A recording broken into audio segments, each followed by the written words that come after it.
Hello and welcome to Sangam. So in this lecture what we are going to cover, that is chapter 11, and the chapter is very hard.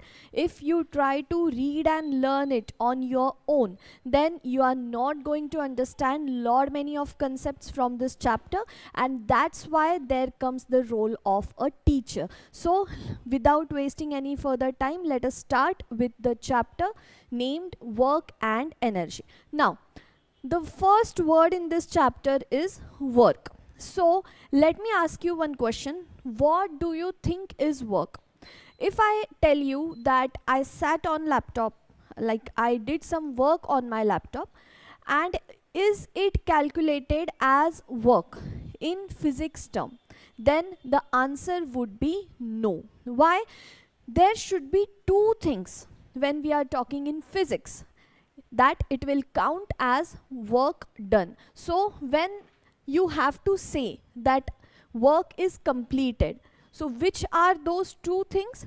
The first and foremost thing is the force. Force should be applied on an object in order to complete the work. Now when I was doing work on my laptop, was some force was applied? Okay, you will say the fingertips were moving and it is the muscular force. Okay, but still there is the second important thing. When physics is considered, what is the second important thing? There should be displacement. The object, when an object is displaced. So now connect these two things with the example which I have given you, that I sat on a table and did something on my laptop. At that time, does any displacement happened? Answer is no. That's why this will not be counted as work. Now second important thing, consider a huge rock, and if I'm trying to apply force on that rock. Now in this example force has been applied, but because of its lot of weight, what is happening? The force is not able to push the stone. So in this case what I will say, I have done some work, but in physics terms what we will say, okay, force was applied but there is no displacement of that rock, and hence it is not counted as work done. So from today onwards, what you have to think, whenever you are going to count that is there some work done, you have to look two things. Is there any type of force, which we have seen in previous lectures? Is there any type of force included? And the second thing is, does some displacement has taken place? Okay, so these both things are very important whenever we have to say the work is done. So there should be one formula to calculate work, and displacement and force itself gives you the formula of work. The formula to calculate work is, it is not given here, so please you guys remember, work is equals to force into displacement. Okay, this is the formula for work. And how is work calculated? It is counted in which SI unit? That is the joule. Remember this. This can be a question in your examination. Okay, so now as we have seen what work is, here they have told the same things. Object should be displaced and force should be there. Now first concept is done. Now there are two important concepts which I have to tell you. Listen carefully. What they have written here, more work is done for the same displacement when more force is applied to the work. This means if an object was here on point A and it is displaced till point B, okay, so more work is done for same displacement. Okay, when more force is applied. Okay, so here my force was, let's say 5, and what is the SI unit to count force? Newton. So here my force was 5 Newton when I displaced a box from point A to point B. Displacement is how much? Let's say 5 meters. Okay, so if I have to calculate the work, what it would be? Force into displacement. 5 into 5, 5 5s are 25 joule work is done here. Okay, but now according to this statement, more work is done for the same displacement when more force is applied. Now what I have to do, I will increase this force to, let's say, 10 newtons, and the displacement is same. Now we will go, now what we are going to do, we will calculate the work. 5 into 10, that is 50 joule work is done. Now this whole sum must have given you the idea of this statement. So always remember, more work is done for the same displacement when more force is applied to the work. Like if I am carrying a empty box, here it was empty box for 5 meters. I had to apply very little force, but when I am putting something in that box like books, heavy books or stones, at that time I have to pull it by applying more force. So even if I am doing the same displacement, still the force which I have applied was more, and because of that the work counted would be more. Now what the second statement is saying, if the same force is applied for more displacement, more work is done. Here again it is the same thing but in another way. How? First example you guys remember. Now I am going to change the displacement criteria from the same example. Again from point A, I am going to take this object towards point B. Here it was 5 meter and my force was 5 Newton. Okay, now what is going to happen? The displacement is going to increase. Box is same, okay, but the displacement is being increased. And how much? From 5 meters I am taking it more forward 10 meters, and the force was 5 Newton. Here 5 5s are 25 joule work is done, and here 50 joule work is done. Are you getting it? If the same force was same, 5 Newton, 5 Newton, is applied to more displacement, from 5 meter I have now taken that box to 10 meter. So more work is done by the force. If you are not understanding this thing, then please remember, just attach it with one daily life example. The first statement, daily life example, if you are going through train and if you see some coolies and if you have very little load in your baggage, what he will do? He will charge you less. But if you have more luggage, then what he will say? खूप जास्त वजन आहे, पैसे जास्त लागतील. It is the example of this first sentence. More work is done for the same displacement. म्हणजे तुम्हाला platform पासून ट्रेन पर्यंत जायचं आहे, बट जस्ट बिकॉज तुमचं वर्क जास्त म्हणजे वजन जास्त आहे, he is going to charge you more. Why? Because more work is going to be done by him. And vice versa. आता काय आहे, तुमचं वजन ठीक आहे, वजन जे होतं म्हणजे वर्क जे करायचं आहे ते कमी आहे, पण प्लॅटफॉर्म आणि ट्रेन खूप जास्त दूर आहे, तर मोर डिस्प्लेसमेंट करायची आहे त्याला, म्हणजे त्याला पुन्हा मोर वर्क करायचं आहे. डेली लाईफचे एक्झाम्पल्स तुम्ही इथे कनेक्ट करा, तुम्हाला अजून इझिली समजेल. Now this two things and what is work were the important things from this page. Now moving forward, here is the third concept which I have to tell you. For measuring work, both force and the displacement must be considered. Why? Because in the formula itself we need force into displacement to calculate how much work is done. Next, what is the relationship between work and energy? Whenever a coolie is carrying your luggage, his energy is being wasted, and that's why there is some relation between work and energy. What is it that we are going to see here?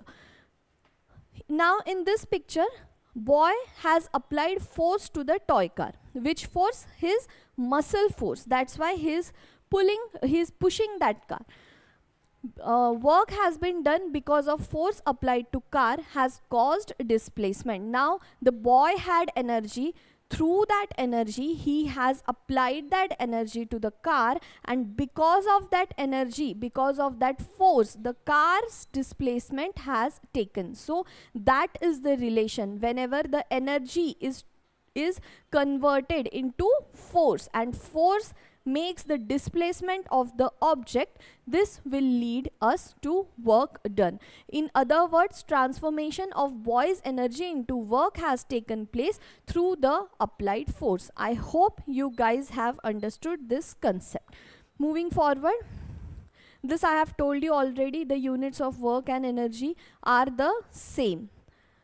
Okay, so work is calculated in joule, I have told you, and energy is also calculated in which SI unit? Joule. Always remember. And why? Always ask question, why is it so? Why is it so? Because energy itself is going to be converted into force, and force is going to do the displacement, and because of that displacement the work is going to take place, and that's why energy is the first and foremost component for any work to be done, and that's why energy's SI unit and work's SI unit is the same. Work and energy are both measured in same SI unit, that is joule. SI is System International, I have told you in previous lectures. Now once we have seen what work is, what energy actually is, now we are going to look about what are the forms of these energies. Now the first type of energy is the mechanical energy. What is this mechanical energy? It is energy of an object where whenever there is a movement in any type of object, at that time mechanical energy takes place, and there are two types of mechanical energy. The first one, always remember, it is the potential energy. Here they have written it is the potential energy. And potential energy, remember in its word itself, potential means something, the object has some potential inside it, that is the energy is stored in that object. How you are going to remember? If you have used catapult any previous time, so at that time what you do, you stretch the elastic of that catapult by keeping a stone, and once you release the catapult, the stone is going to get displaced. And how this has happened? Because of the stored energy in that catapult's elastic, and whenever the energy is stored in an object, that energy we are going to call as potential energy. Another important thing of potential energy can be water stored in the dams at height. So whenever we are going to release that water, it is going to release some energy, and it will be called as potential energy. The energy which is stored in an object due to specific state or position of that object is called as potential energy. That energy is that energy source is nowhere from outside. It is the energy stored in that particular object. Okay, now what we are looking, mechanical energies, and in that we have seen first, that is potential energy. The second energy in mechanical itself is the kinetic energy, and this energy is produced only because of the motion of that object. Okay, so here we'll read the energy used for doing mechanical work is called mechanical energy. There are two types of mechanical energy, namely the potential energy and the kinetic energy. Potential energy is obtained due to position, that is the energy is stored in that object, and the kinetic energy is obtained by the motion of an object. Now here you can see the moving car gets energy because of its motion, and that is the example of kinetic energy. Now, the heat energy, it is very simple. I have, or in your geography lectures, you must have read heat budget. So that heat budget is the source of heat energy on the earth. Like the earth receives heat in proper quantities from sun. Heat is form of energy. Sunlight contains heat energy. So what happens? The sun radiation takes place.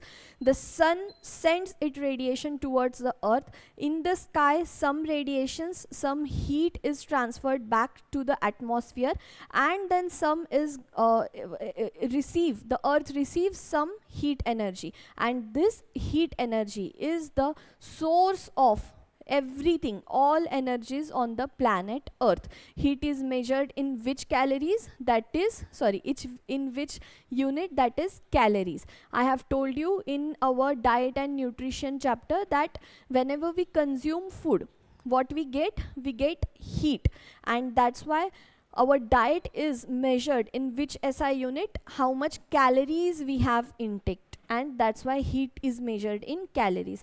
Now the light energy, this also we have learned in our chapter of photosynthesis, and in that I have told you ki first and foremost, roots take up nutrition and soil, and then xylem is there. Xylem gives water and nutrients towards the leaves, and then leaves extracts the carbon dioxide, that is inhales the carbon dioxide from the atmosphere, and then the chlorophyll, it captures this light energy, that is the sunlight's energy, and then it transforms the oxygen into the carbon dioxide into oxygen, that is it exhales oxygen and it makes food for itself. This is known as photosynthesis, and the same light energy is being talked here. Like we have learned that plants make their own food with the help of sunlight. It means light energy is transformed into energy in food.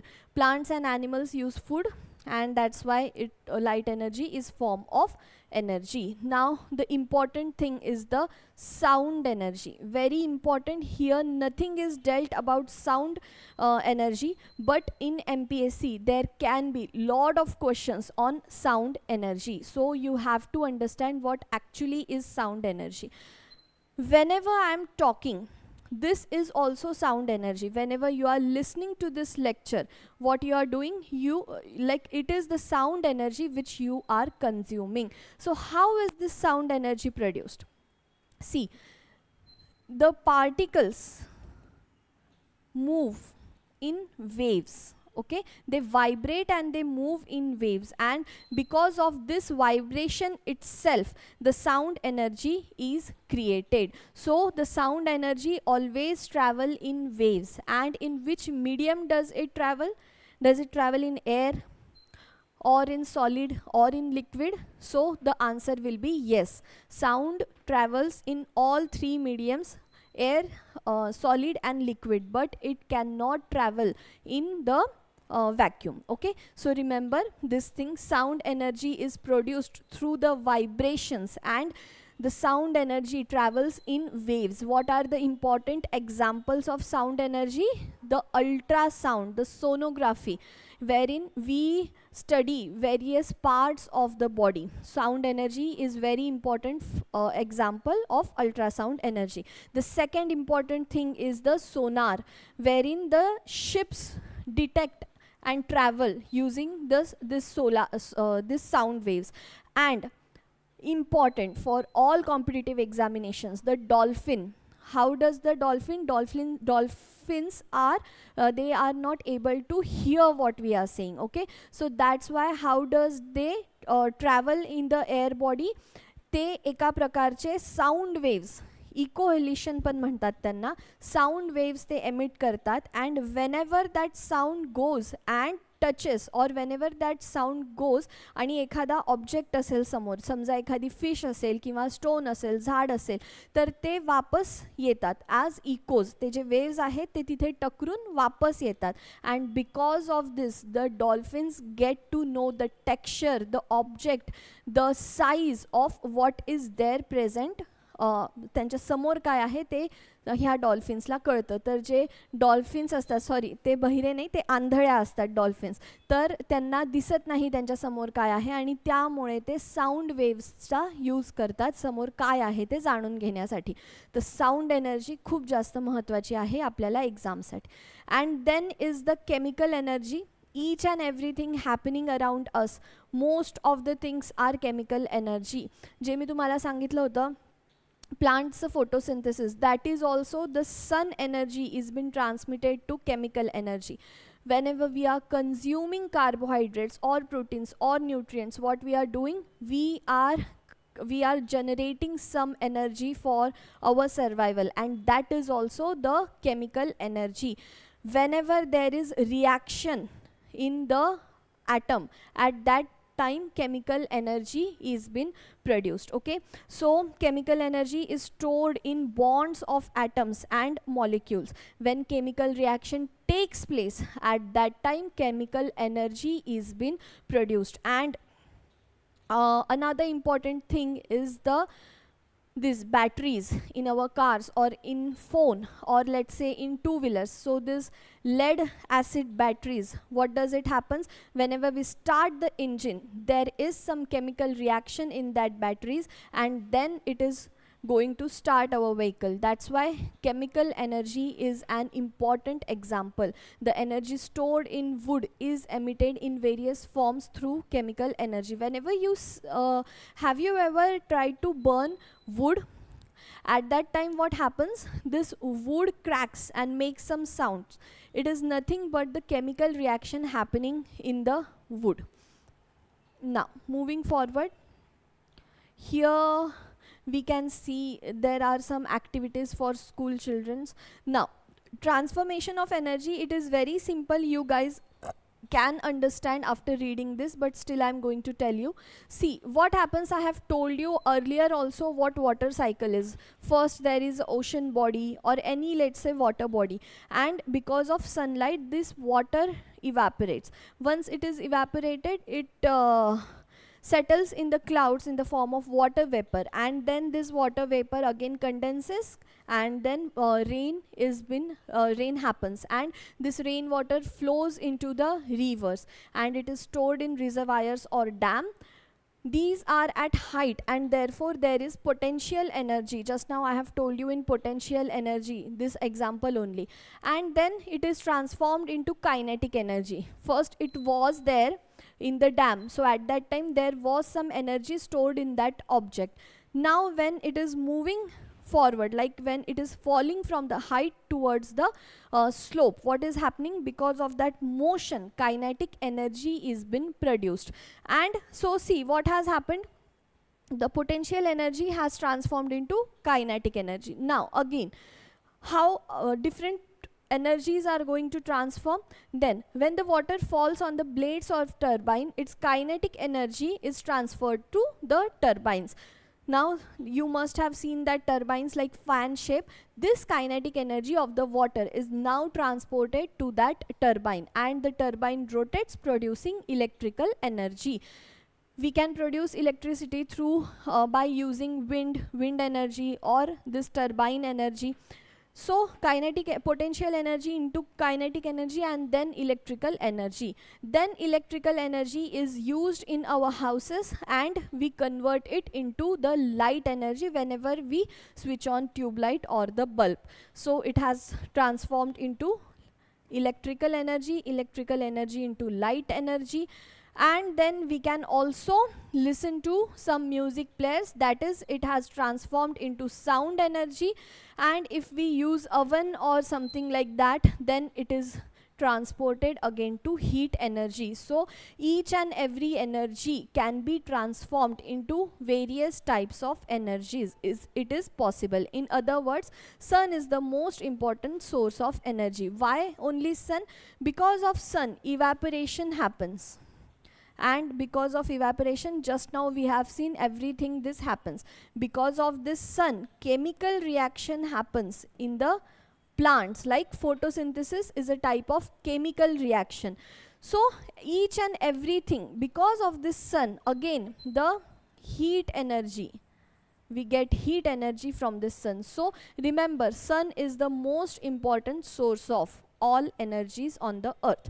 Now, once we have seen what actually work is, what work done means, what is energy, what are the types of energy, now we have to see what are these energy resources, like from where do we get this energy. First and foremost source is the sun, but there are some other sources from which we can get energy, important for your examinations. So the resources used for getting energy can be classified into two. The first one is the conventional energy resource, or also known as non-renewable energy resource. Now what does these two words going to tell us? See, conventional means that we are using it since ages. It is convention that these energies are being used from many years. And what is this? Non-renewable. Non-renewable means once we are using it and once they are replenished, that is once they are finished, we are not able to produce it again, renew it again. They are non-renewable, they cannot be generated once they are finished. So they are very scarce and we have to use it very judiciously. So the energy resources which man has been using for centuries is known as conventional sources. Conventional energy resources include coal. How does we get coal? Whenever we do mining, at that time when we extract coal, and coal is produced because of the fossil fuel in the earth, and that's why coal is a non-renewable. Once we have exhausted that coal, it is going to take centuries, thousands of centuries to make the coal again. Then fossil fuels such as petrol, diesel, natural gas, we cannot replenish these resources. Wood also cannot be replenished easily. Non-conventional, that is they are not conventional, they were not used previously, but now because we have to save this conventional energy resources, we are moving towards this some new energy resources, and that's why because they are new, they are known as non-conventional or renewable energy. Renewable means we can renew those once they have been exhausted. So these resources have not been traditionally used, they are inexhaustible and continuous and can be used for various purposes again and again. The first and foremost example is the solar energy. Solar means the energy which we are getting from the sun. So as the sun is a permanent body, this energy is not going to replenish. So solar energy is at the root of all energy, we have already seen. Now here what you have to study, we are going to study in other standards, but if you have to study, then please do one thing, see what are all components of solar energy, how solar energy is converted into electrical energy. That can be your homework, but if you have to finish this standard, then you can rely on me in other standards. Like in next standards, we are going to see everything about solar energy. Wind energy, you know, this turbine rotates because of wind. A windmill is also used to draw water as well from the well. So the tidal energy, tidal, we know this tides, ocean tides are used to produce energy or to produce electricity as well. So wall is constructed at the narrow region of the creek, and due to that wall the tide comes and it hampers that wall, and because of that the turbine of the generator is fitted in the wall and it starts rotating and electricity is generated. Now the hydro electric or the tidal power, here also there is nothing much to explain you, just important this one thing. Koina project in Maharashtra is well known tidal project example. Okay, now energy obtained from oceanic waves, and the important thing for us is the atomic energy.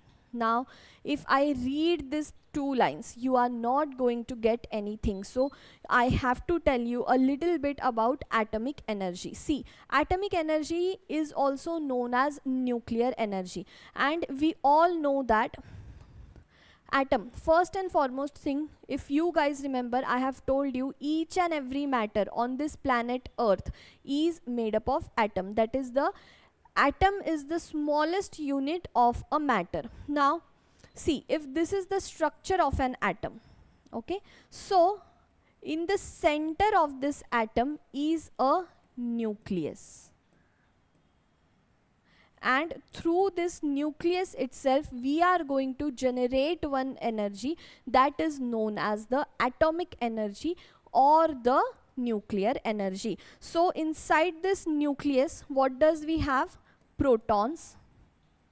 Remember this, because such easy questions are asked in examination, and what we guys do, we try to commit silly mistakes. So atom, in atom, at the center of that atom there is a nucleus. This nucleus contains two things, that is proton having a positive charge, and second important thing, neutron. Neutron do not have any charge. It is not positive, not negative as well. So nucleus has proton with positive charge, neutron with negative charge, and electrons are surrounding this nucleus, and these electrons have negative charge. Okay, so whenever I say the atomic number of hydrogen is 1, what I am saying, that is hydrogen has 1 proton. Whenever I am saying the helium's atomic number is 2, okay, helium's atomic number is 2, at that time what I am saying, there are 2 protons in this helium. Okay, so remember, whenever there is atomic number of any element, what it is showing, it is showing how many protons are there in this element. Okay, so now what happens, this nucleus is extremely small, very very small. This nucleus which I am talking about inside the atom, it is very small compared, its size is very small compared to what atom's size is. But in other terms, the whole mass of this atom is situated in this nucleus, and using this nucleus we are going to produce one energy known as the atomic energy or the nuclear energy. And at this moment 24 nuclear power plants are there in India, and there are two types of ways. There are two ways through which we can produce this nuclear energy. The first one is the nuclear fission. Fission, remember, F-I-S-S-I-O-N, and nuclear fusion, F-U-S-S-I-O-N. Here the name itself is saying there is fusion of some nucleus. See how there are small these nuclears, okay, and then we combine it into one. This is the nuclear fusion. And in fission, what we are doing, one nucleus, what we are going to do, we are going to produce n number of nucleus from these atoms. Okay, so the nucleus fission, its energy will be less compared to the nuclear fusion's energy. Nuclear fusion's energy is always very high, and the sun is continuously going through this type of energy, which the nucleus fusion. The hydrogen bombs are also the example of nucleus fusion, whereas our atom bombs which we see are the examples of nucleus fission. So at this time, whenever this atom bomb is released, it does not emit too much of energy, but it emits too much of radiation compared to what nuclear fusion does. So remember what are the types of these two things. Sun is example of nucleus fusion, hydrogen bombs are examples of nucleus fusion, and this atom bomb is example of nucleus fission. Remember all these three things. So I think we have done with this chapter. It was very important, a little lengthy, and you alone cannot understand what this chapter is saying. So please again listen to this lecture, and please understand each and everything from this chapter, okay? And the MCQs we are going to see in the next lecture, most probably what type of questions can come from this topic. But here I'm going to end this lecture. Thank you so much.